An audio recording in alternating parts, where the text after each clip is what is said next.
Welcome to today's episode of the Group X podcast. I'm your host, Tony Zanato, and if you haven't yet done so, hit that subscribe button so you never miss another episode. Today, I'll be talking to Tash Ekmekjian, trainer and presenter for Les Mills Asia Pacific. Tash has been in the industry for some time now and has an amazing story to share with us. So grab your favourite beverage, sit back, and enjoy the show.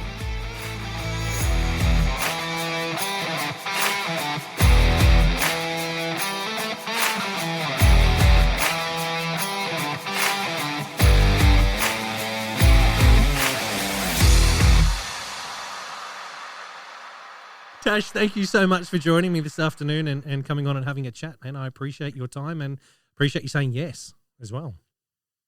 Mate, likewise. Thank you so much for asking me. I'm telling you, I can't get my words out, so this is probably going to be a really short conversation. No, we'll be good. We'll be good. So for our listeners, can you tell us, when did you start in the fitness industry?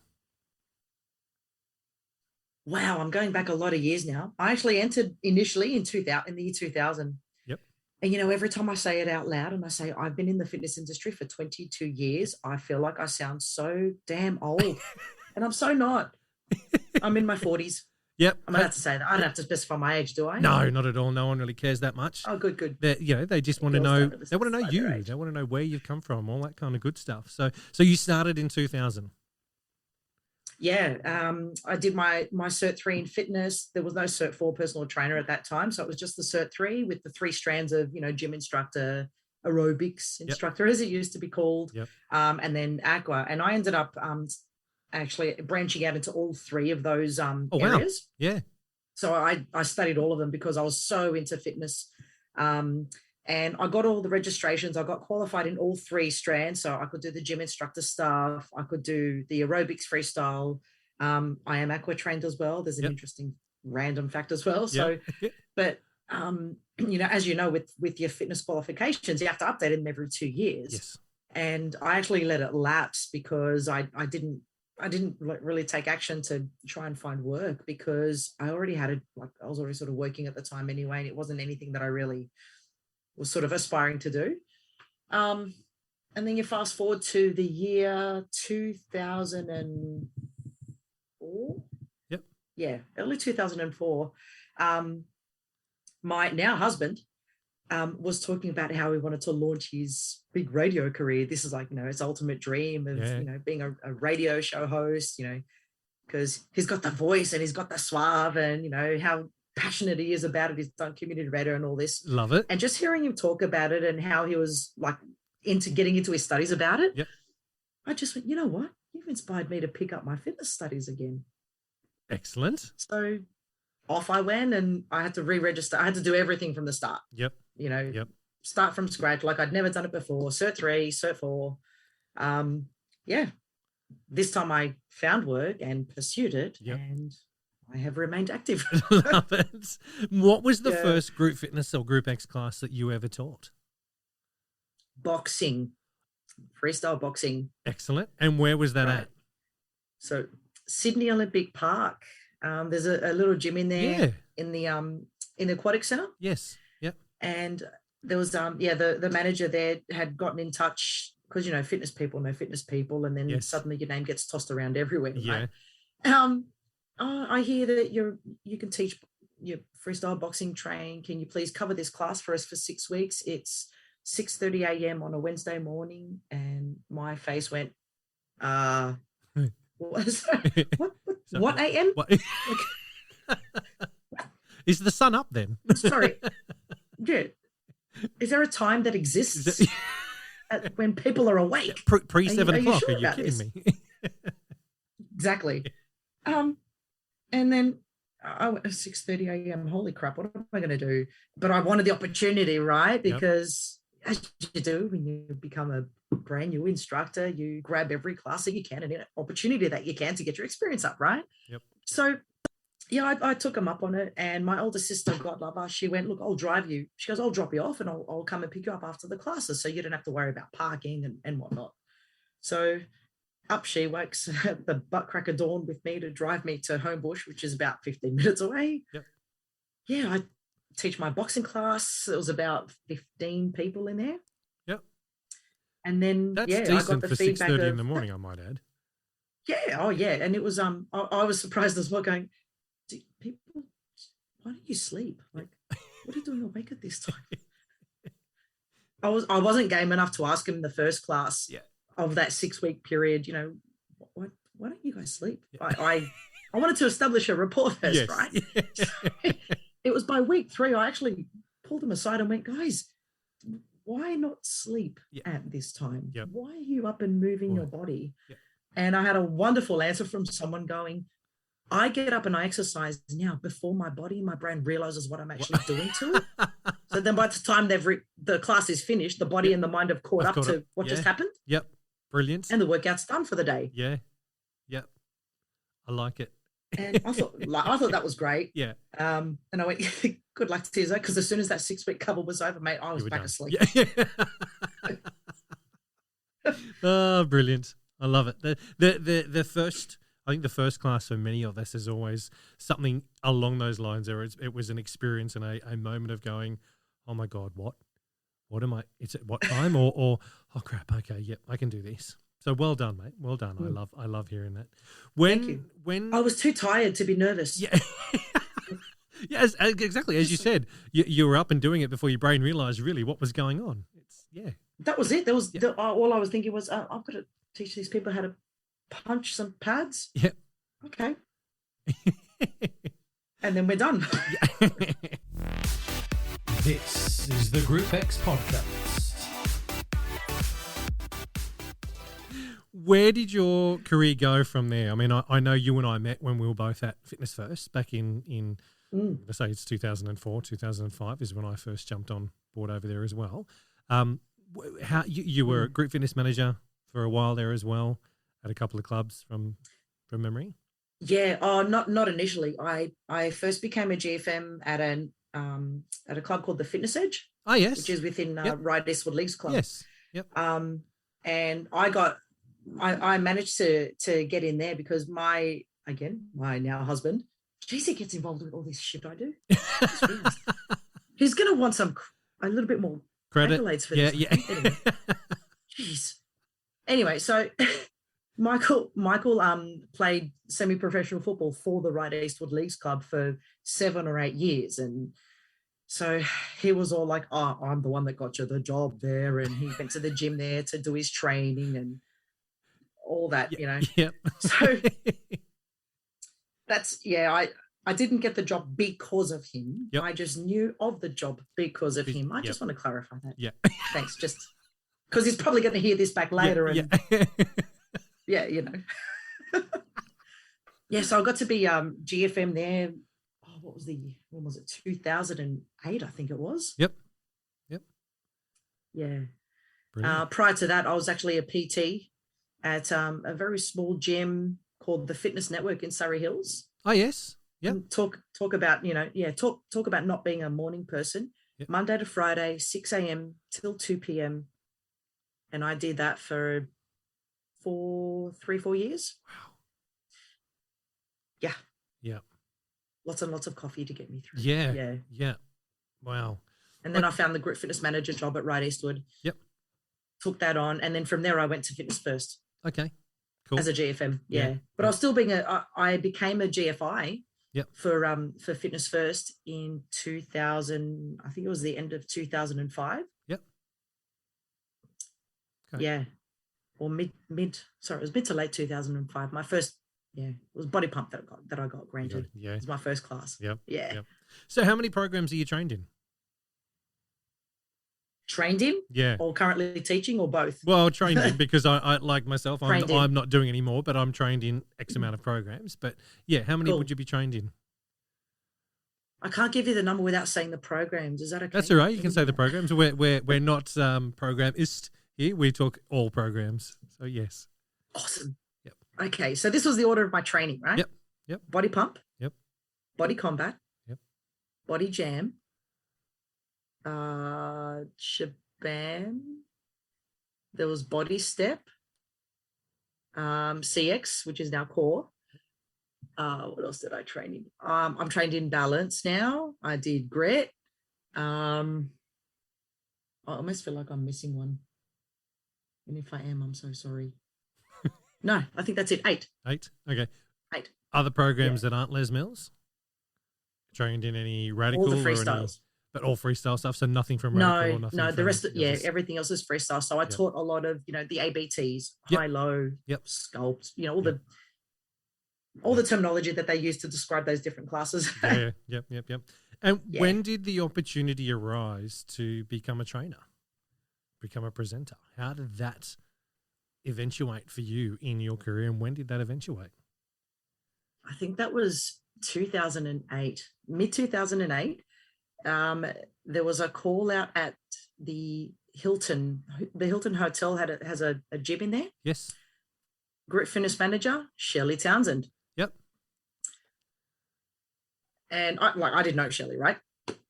I just showed up, and it was an audition that she was looking for body combat instructors, and I taught, I think, 2 or 3 tracks of body combat just to Shirley. She watched, and when I finished, she just went, "Have you ever considered being a presenter for Les Mills?"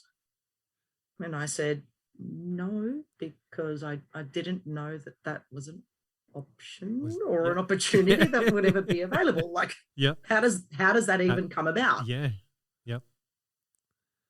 Now if I fast forward to today, that's how opportunities like that actually come about. Right. It was by chance.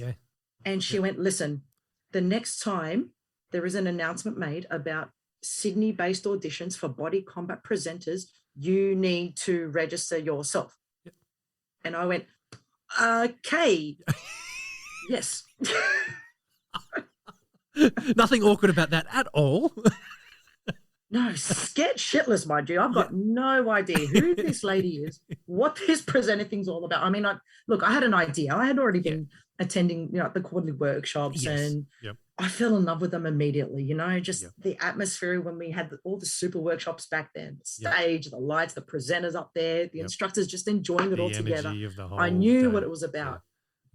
Not that that was ever an option to get up there from down here, right?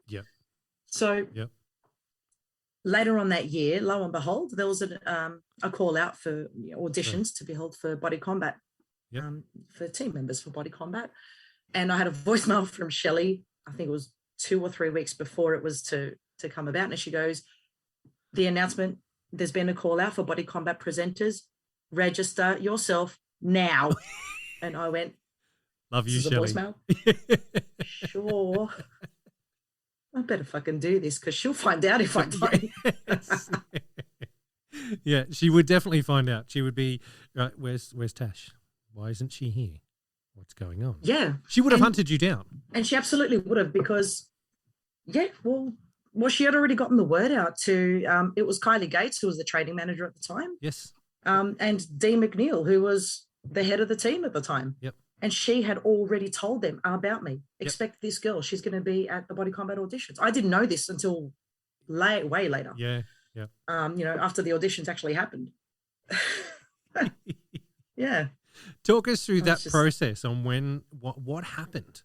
Because I think there'll be, I'm going to assume when I say this, but I'm assuming there's a lot of people that are going to be listening that are sort of like, okay, I would love to do that. What happens in that environment when a call out comes through to say, "Hey, we're looking for your new people on the team"?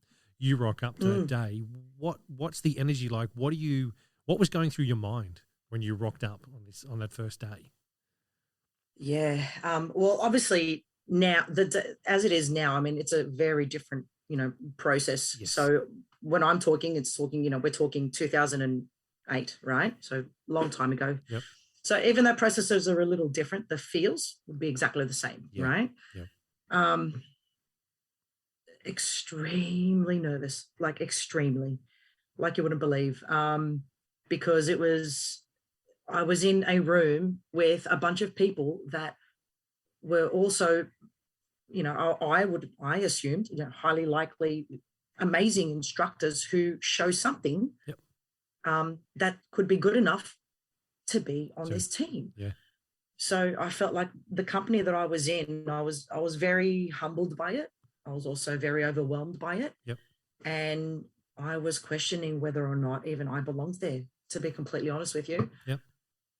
I love hearing that because that to me is a unique moment that you experienced that obviously you're sharing with us now, but I can picture that in my head, the way you just said that. I can picture you knowing you and knowing how that would have, I think there's a lot of us that have probably felt the exact same way. So walking into a room where it's like, oh, okay.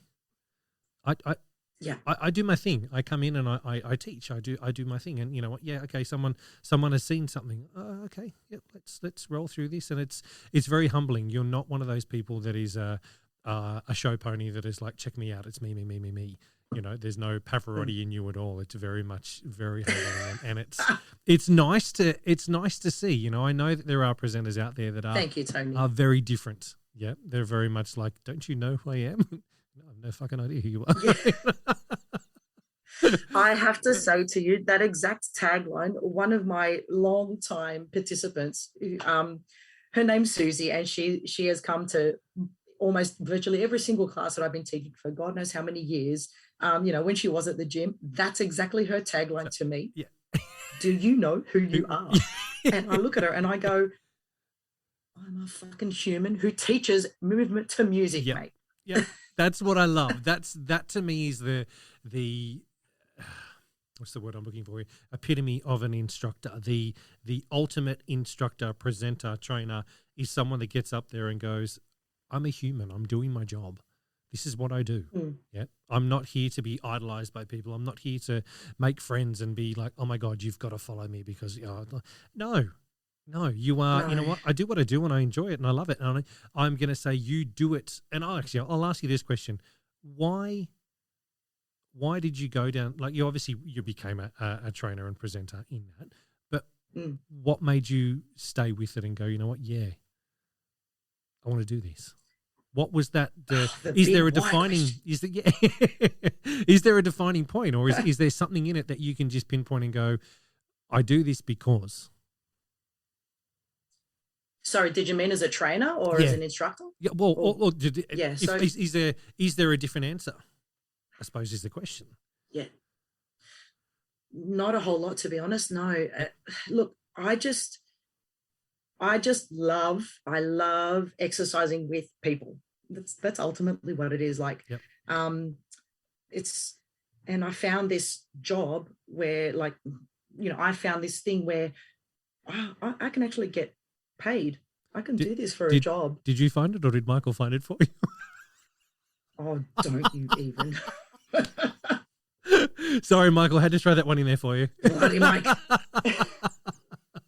Sorry. We can edit that bit out. He's going to turn around now and go, you know that I was the inspiration behind this. So really, she should be thanking me. Yeah. I can hear it already. Love it. No, sorry. Go on. I interrupted you then. That's all right. The why is just, I find great joy with, you know, movement to music and having an opportunity to share that with other people and lead them through a workout was just, and then get paid for it. Yeah. That's my basic why. Yep. You know, if I delve even deeper into specifics, you know, finding body combat, you know, I'm an ex martial arts student, right? Yep. So I studied and trained in karate and taekwondo collectively for about 17 years. I say 17, it was more so about 18 and a half to 19, but there was some on and off periods, right? Yep. So yeah, just having that background and then discovering body combat, which is all the training that I know, put in the same environment that I've already said I've fallen in love with. That's just a match made in heaven for me, right? Yep. Yeah. That's really my why. I just love it. Yep. I love exercise. I love music. I love putting them together. I love having just being able to lead people through it, through the workout as well. Yep. Right. Yep. Having that ability is awesome. Yep. This is the Group X podcast. When the opportunity came up for you to be a trainer in the programs, talk us through that if you can, talk us that whole experience from, when you went through the initial training module yourself around, when I say initial training module, as in the first training session or the first IMT you did, I'm going to say 15, 20 people in there. What were you feeling going into that, the first time you ever trained a group of people up? Okay, so there was a two-step process with that. So initial modules I would sit in with other trainers initially, Yep. and I did that for about a year. And I was fortunate enough to have, or unfortunate if you really think about it, because I got absolutely annihilated by these two powerful, fierce ladies, Dee McNeil, Sharon Susie. Yep. They were my two trainers to be a trainer. Yeah. Okay. Now, if anyone knows anything about these two, just one of them is enough to scare the shit out of you, right? Okay. Look, I'm talking when I was initially, like when I first became a trainer, I first met these girls. Yep. Yeah. Now it's I know them now. So sitting in on those first couple of modules, my very, very first one that I sat in on was with Dee, and there was, I think, about 9 or 10 people in there. And I just remember someone asked a question about something that was a little bit out of the box of the module training, because I just had a training manual to refer to and look over while Dee was facilitating. That was my look-see. And someone asked a question that wasn't here. Yep. They asked a question that was out here. And I just sat and listened and watched Dee totally answer this question well enough to appease the trainee and then be able to come back to it later to get some clarity for her. Like, she just sort of kept the module going, on the track like she was meant to, without getting the sidetracked and still providing an answer for this person. And I was in absolute awe going, how did you just right? Yep. How am I going to do that? Yeah. How do you learn to do that? Yep. That was my head when I was a trainer, like a trainee trainer. Yep. How are they doing this? How are they answering these questions? What if they ask me that question? I can't answer it. Yeah. These girls can. They've been doing it for 10 years. Yep. That was, my mind was in overdrive, right? Yeah. Yep. You got a manual. Yeah. And you follow the manual and the process and the structure. But all this other stuff happens. And so that was, watching Dee and Sharon be able to do this seamlessly. Yeah. Which that's what I was in awe of. And it was great. Like, for me to have the opportunity to train under those two, it was incredible, because that's what made me the trainer I am today. Yeah. Some legends that have been around for a while that are still around, and nice. I got my ass kicked by those two. In a really good way. Yeah. But So the first ever module you did alone. Mm-hmm. Talk Adelaide. Yep. Brad Wolford's gym. Yep. So I already felt like I was at home. Yep. So I was so well taken care of venue-wise, with the resources. Yep. Anything you need, Tash. If anything goes wrong, come and call me. I'm right here. I'll come and fix the lighting in the stage. Yep. I'll fix the sound quality for you. You need extra mics? I got you. You need some batteries? They're right here. Yep. So that was amazing. I had, I think, 7 trainees. Yep. And no one in that module asked any questions outside of my manual. Yes. So I got through it. Yes. Oh, that's gold. And there was some positive feedback to come of it from the trainees. Yep.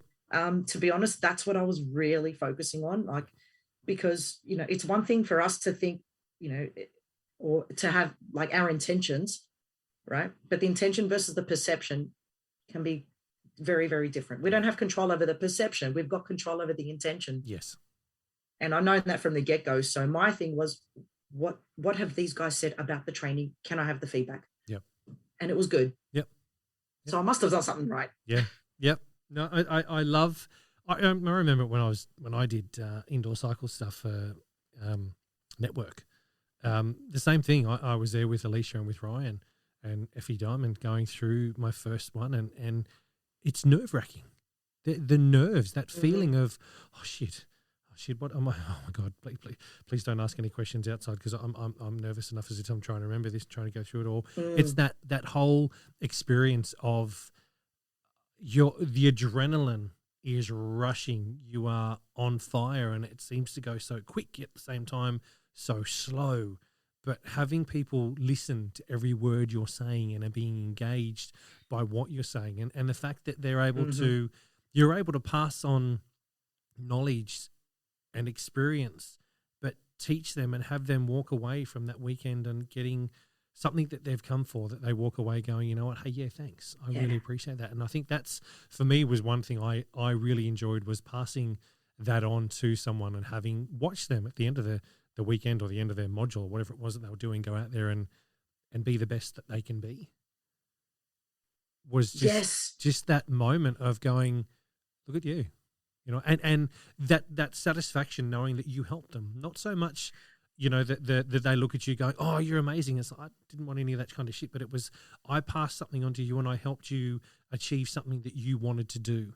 You came to this course because you wanted to learn something, and I've helped you, which I know is then in turn going to help so many people that you're in front of at the same time. And didn't that just absolutely blow your mind when you first realized it? That's exactly what happened to me. I just went, what an impact we can have. Yeah.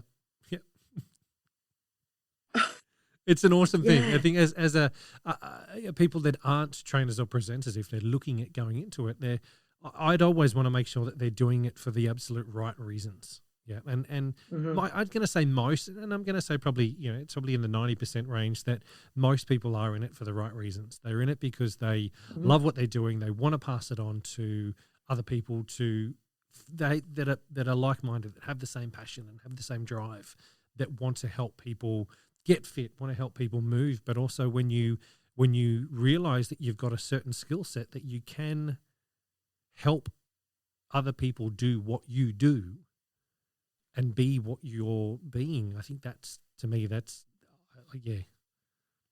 You know how you were talking about words? You were talking about words. Could do that? Yeah. You were talking about words at the beginning, how sometimes your words don't come out. That's right now. I'm having those moments of can't find the exact words to describe that whole thing. But we're humans. Yeah. So how many years have you been presenting for now then? From 2009. So this is my 12th year. Yep. Yeah. What does the future hold for Tash in the way of presenting training? Are you continuing with it? Are you, you know, when do you stop? Do you stop? Mate, I don't want to stop unless my body says you must. Yep. I want to do this for as long as I possibly can, because it's you know, I know it sounds cliche with, you know, in the Les Mills world, but it is life-changing.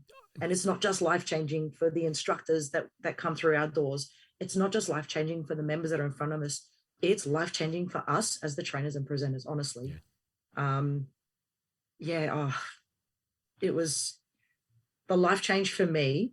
If I can slightly go off track for 2 seconds. Yeah. Yep. So the life change for me was that it brought out, like, I was really, really, like, my confidence was really low